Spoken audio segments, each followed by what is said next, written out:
Hello everyone, and welcome to another Pyro Gaming video. It's been a while since we last talked.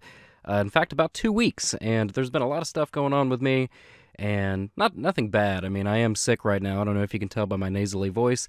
But anyway, we'll talk about that more in a second. Right now, it is Monday, which means it is time for another installment of Nightfall vs. Shaxx Bounty. This is currently episode 12, and as of right now, the Nightfall has an 8-3 lead over the Shaxx Bounty. So, before we get into the loot, let's go ahead and talk about how the scoring system works, as we always do for the new viewers.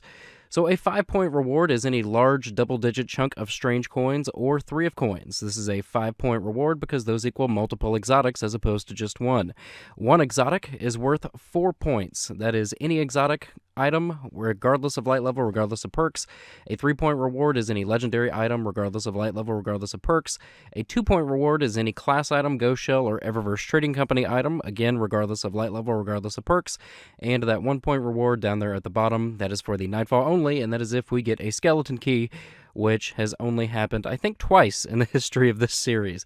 So, not much of a game breaker there. So anyway, let's go ahead and talk about the Nightfall. This week, the Nightfall was the Abomination Heist, which is the new version of the Summoning Pits, if you want to call it that. I think they just took a good strike and fucked it up, Mario Maker style, and just dropped a bunch of traps in it. But nonetheless, the modifiers were epic. Specialist, Juggler, Chaff, and Berserk. It honestly was not bad at all, so let's go ahead and jump right in. So, starting on the Titan, the loadout that I was using, my primary here, is the Burning Eye Scout Rifle from Trials of Osiris. The special that I was using was my Event Horizon Sniper, and of course, the heavy was Gallarhorn.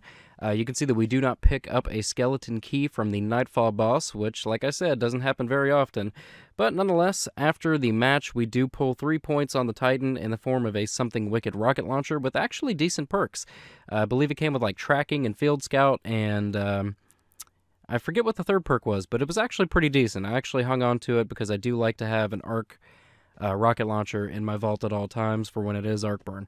So next up on the Warlock, same loadout, Burning Eye, Event Horizon, Gallarhorn, nothing from the boss. And for the aftermatch reward, we pull chest armor in the form of whatever the hell that was. I don't know how to pronounce that. But nonetheless, 3 points, bringing our total so far up to 6. And lastly, on the Hunter, again, same loadout, we will go ahead and go collect his engrams over here. We do pick up an exotic, but no skeleton key, so no points from the boss drops. And we get killed by the Shrieker again, because fuck you, Bungie. And for our aftermatch reward on the Hunter, we do pull a double-digit chunk of strange coins worth 5 points, bringing the Nightfall total on the week up to 11. Now, the Nightfall has pretty consistently gotten 11, 12 points, and most of the time when it gets 11 or 12 points, it beats the Shaxx Bounty. Now, last time we did this, which was about 2 weeks ago, the Shaxx Bounty beat the Nightfall and ended I think 8 consecutive wins for the Nightfall, or something ridiculous like that. So, can the Shaxx Bounty win back-to-back weeks, or is the Nightfall going to start up another winning streak here? We're just going to have to wait and find out. So, for the Shaxx Bounty this week, the bounty was Crucible. I believe it was called, or not Crucible, I'm a dumbass. I'm sick, so I can't really talk like I normally do.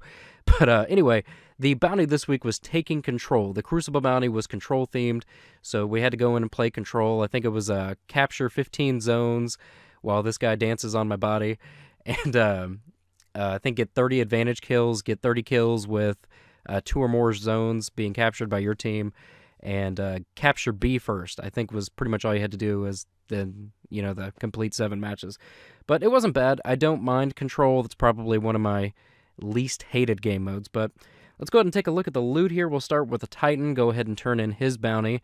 And we pull a Matador 64, which is the current meta of the fucking game.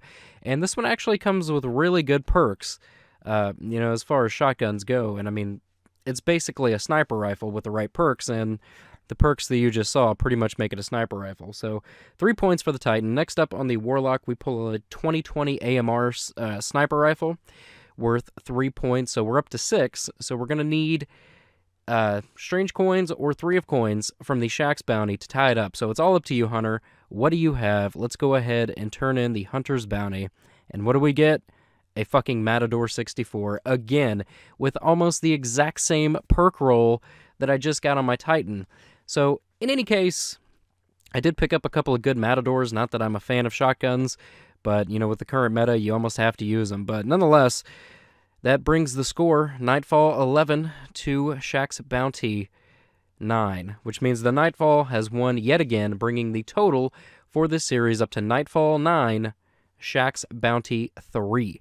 So, still a 6-point lead. I think maybe, Shaxx Bounty could probably still catch up, but it's not going to be easy. I mean, it's going to have to get on a good winning streak like the Nightfall did to take that lead, and I just don't see that happening. But anyway, guys, that brings the Nightfall versus Shaxx Bounty to an end. Now, I do have a bit of a bonus for you guys.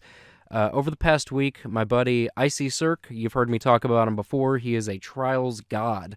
He's like top 1% in the world in Crucible, more specifically in Trials of Osiris, and yet again, he was kind enough to help me get to the lighthouse. Since I don't really use my Warlock all that much, I only did my Titan and my Hunter. So let's go ahead and take a look at my Titan and my Hunter's Flawless Trials loot. We'll start with the Titan, and then we'll show the Hunter. And while you guys are looking at this, I do want to let you guys know that Icyserk, he's a good friend of mine. I've been playing with him for a few months now. He's helped me get to the lighthouse quite a few times. I mean, I would definitely not be able to do it on my own. But with his help, I mean, it's a guarantee. Like, if you have him on your team, I call him my pit bull when it comes to Crucible because he's just fucking ridiculous, man. But anyway, he is a Twitch streamer, and you can find him on Twitch. I'll go ahead and link his Twitch account down below in the description of this video. But another place that you can find him is he actually just started up his own website for Trials carries. And that website is Icyserk.com. And I will go ahead and link that in the description as well if you want to go check it out. And yeah, that's what he does, man. Like, you can go over there and you can go to his website and you can sign up for Trials carries. And I don't want to spoil too much, for the future here, but here coming up pretty soon, I'm going to be doing a Trials Flawless giveaway. Where I will be giving away a free Flawless Trials run to one of my subscribers every single weekend for a month. So that's, 4 or 5 free Flawless Trials runs that I'm going to be giving away. That giveaway is not starting right now. This is not the announcement video for it. This is just the teaser video for it. But Icyserk is going to help me do this.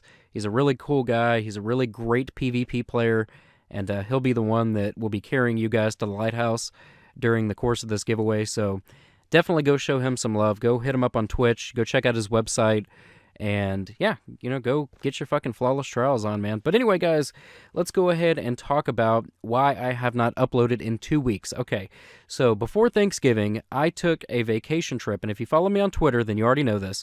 But I went on vacation, and I took a trip to fucking Las Vegas, man. I figured, what the hell? It was a spur-of-the-moment thing. Like, we planned the entire trip in about a 3-day span. It was literally just, so what do you want to do next week? We don't have anything going on. Nobody's, busy. Nobody's working. What do you want to do? It's like, fuck it. You want to go to the Bahamas? Yeah, let's go to the Bahamas. So originally it was going to be the Bahamas, and we looked at the weather, and the temperature in the Bahamas was like lows in the 40s. That's not beach weather, guys. You don't want to go to a beach when it's fucking 40 degrees. That defeats the purpose. So we're like, okay, well, we should probably go somewhere warmer. So where else can we go? It's like, well, you want to go to Vegas? Yeah, fuck it. Let's go to Vegas. Why not? So we went to Vegas, man, and it was such a blast. I uploaded a few pictures and videos of my Vegas trip to Twitter, and I have a bunch more that I'm kind of considering, making like just a recap video here on YouTube, like actually making, a recap video of my Vegas trip, everything that I saw and did there. And if you guys are interested in that, drop a comment in the box below. Let me know, and I'll definitely try to get it up at some point this week. But yeah, it was a lot of fun, man. We went and saw Penn and Teller, which are 2 of the world's most famous magicians. We saw them at the Rio Casino.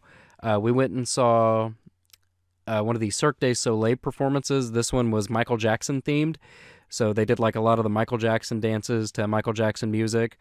And I forget which casino that was at. I think that one was at Mandalay Bay, but it was really neat. I enjoyed that. And then we went and saw Blue Man Group at the Luxor. And gotta say, man, not a fan of Blue Man Group. If if you have a lot of small kids, like 5, 6 years old, and you ever take them to Vegas, then go see Blue Man Group, because that is going to be like the creme de la creme of Vegas shows for them. But if you're an adult like myself, then chances are Blue Man Group is not going to be the show for you, because it was like 3 grown men in blue paint trying to see how many marshmallows they could fit into their mouth, and then like making weird sculptures with them. Like there were people cheering. Maybe I just didn't get it. You know, like there were people clapping when they were catching marshmallows in their mouth, but I'm just sitting there like, why did I pay $100 a ticket to see 3 dudes in blue paint catch marshmallows in their mouth? I don't understand this. So maybe I'm just a cynic. I don't know, but in any case, it wasn't for me. It was an hour and a half long show, and we literally walked out, within the first 20 minutes. It was just, to me, it was just really stupid and silly. It was more aimed towards kids, and we didn't have any kids with us, so we walked out. But aside from that, we did do, some really fun stuff in Vegas. We took a helicopter tour of the Grand Canyon, which is as awesome as it sounds. Like, we jumped in a helicopter and left Las Vegas and flew out to the Grand Canyon. We also flew over the Hoover Dam, so I got to get some really good pictures of it from the sky. And once we got to the Grand Canyon, we actually flew the helicopter inside the Grand Canyon and landed at the bottom of the Grand Canyon in a helicopter 4,000 feet underground level. That is fucking ridiculous, guys. Just take a second to let that set in. And I have a really great video of us flying inside the Grand Canyon and aiming the camera up and showing you just how far down we are. And it's just fucking insane, man. Like, that was one of the highlights of the trip for me, was flying a fucking helicopter inside the Grand Canyon. And then, once we landed at the bottom of the Grand Canyon, like I said, 4,000 feet down, we got on a pontoon boat and rode down the Colorado River in a pontoon boat. I mean, it was just fucking incredible, man. It was such a great vacation. It was exactly what I needed. And I'm back, man. I'm back. I'm here. I'm on YouTube. Making videos again, so don't expect a whole lot like the week of Christmas, because I believe Christmas is meant to be with family and not playing video games, so I probably won't be online much then. But other than that, expect more regular uploads on this channel. But anyway, guys, hopefully that catches you up on everything that has been going on with me. I know that this video is going to be uploaded a little late today, but hopefully you guys still see it before you go to bed. I know some of you in the UK, it'll be a little late for you, but in any case, I'm glad to be back, man. Lot going on. I hope you guys are doing well. Hope you aren't sick. But anyway, that's going to bring this video to an end, man. If you enjoyed it, click like. If you're new to the channel, click subscribe. And if you're already subscribed, I fucking love you. Thank you so much for watching and for your continued support. And I will catch you guys later. Take care.